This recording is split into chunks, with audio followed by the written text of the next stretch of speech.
ಇನ್ನು ಕೊಡಗು ಭಾಗದಲ್ಲೂ ಕೂಡ ಕಳೆದ ವರ್ಷಕ್ಕೆ ಹೋಲಿಕೆ ಮಾಡಿದ್ರೆ ಈ ವರ್ಷ ಇನ್ನೂ ಹೆಚ್ಚಾಗಿ ಡೆಂಗ್ಯೂ ಪ್ರಕರಣಗಳು ಸದ್ದು ಮಾಡ್ತಾ ಇದೆ. ಇದರೊಂದಿಗೆ ಡೆಂಗ್ಯೂ ಬರ್ತಾ ಇದ್ದಂತೆ ಸಾಮಾನ್ಯವಾಗಿ ಡಾಕ್ಟರ್ ಕಂಪ್ಲೇಂಟ್ ಮಾಡೋದೇ ಪ್ಲೇಟ್ಲೆಟ್ಗಳು ಕಡಿಮೆ ಆಗ್ತಾ ಇದೆ ಅಂತ. ಜಿಲ್ಲೆಯ ಜನರಲ್ಲಿ ಇದು ಹೆಚ್ಚಿನ ಆತಂಕ ಮೂಡಿಸಿದ್ದು. ಕಳೆದ ವರ್ಷ ಜನವರಿಯಿಂದ ಮೇ 22ವರೆಗೂ ಕೇವಲ 29 ಡೆಂಗ್ಯೂ ಪ್ರಕರಣ ಇತ್ತು. ಆದರೆ ಈ ಸಲ 94 ಮಂದಿಯಲ್ಲಿ ಪಾಸಿಟಿವ್ ಬಂದಿದೆ. ಮೇ ತಿಂಗಳಲ್ಲಿ ಮಳೆ ಆರಂಭ ಆದ ನಂತರ ಒಟ್ಟು 94 ಪ್ರಕರಣ ವರದಿಯಾಗಿದೆ. ಈಗ ಬಿಟ್ಟು ಬಿಟ್ಟು ಸುರಿತಾ ಇರೋ ಮಳೆಯಿಂದ ಡೆಂಗ್ಯೂ ಮತ್ತಷ್ಟು ಹೆಚ್ಚಳ ಆಗುವಂತಹ ಸಂಭವ ಇದ್ದು, ಡೆಂಗ್ಯೂ ಪ್ರಕರಣ ಹೆಚ್ಚಾದರೆ ಹೊರ ಜಿಲ್ಲೆಯ ಆಸ್ಪತ್ರೆಗಳನ್ನು ಅವಲಂಬಿಸಬೇಕಾಗಬಹುದು. ಮಳೆ ಬಿಟ್ಟು ಬಿಟ್ಟು ಬೇರೆ ಬರ್ತಾ ಇದೆ. ಇದರಿಂದ ಸೊಳ್ಳೆಗಳ ಸಂಖ್ಯೆ ಹೆಚ್ಚಾಗೋ ಸಾಧ್ಯತೆ ಇದೆ. ಜನ ಮುನ್ನೆಚ್ಚರಿಕೆ ವಹಿಸಬೇಕು ಅಂತ ಡಿಎಚ್ಒ ಸತೀಶ್ ಮನವಿ ಮಾಡ್ತಾ ಇದ್ದಾರೆ ಆ ಭಾಗದ ಜನರ ಬಳಿ. ಕೊಡಗಿನಾದ್ಯಂತ ಜನವರಿ 2024ರಿಂದ 94 ಡೆಂಗ್ಯೂ ಪ್ರಕರಣಗಳು ದಾಖಲಾಗಿದೆ. ಇದು ಕೊಡಗಿನಲ್ಲಿ ಅತಿ ಹೆಚ್ಚು ಡೆಂಗ್ಯೂ ಪ್ರಕರಣ ದಾಖಲಾಗಿರುವಂಥದ್ದು.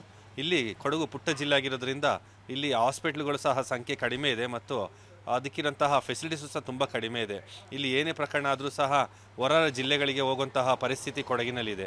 ಆದ್ದರಿಂದ ನಾನು ಜನರಲ್ಲಿ ವಿನಂತಿಸಿಕೊಳ್ಳೋದೇನಂತ ಹೇಳಿದ್ರೆ, ನೀವು ಆದಷ್ಟು ನಿಮ್ಮ ಮನೆ ಸುತ್ತಮುತ್ತ ಸ್ವಚ್ಛತೆಯನ್ನು ಕಾಪಾಡಿ, ಸೊಳ್ಳೆ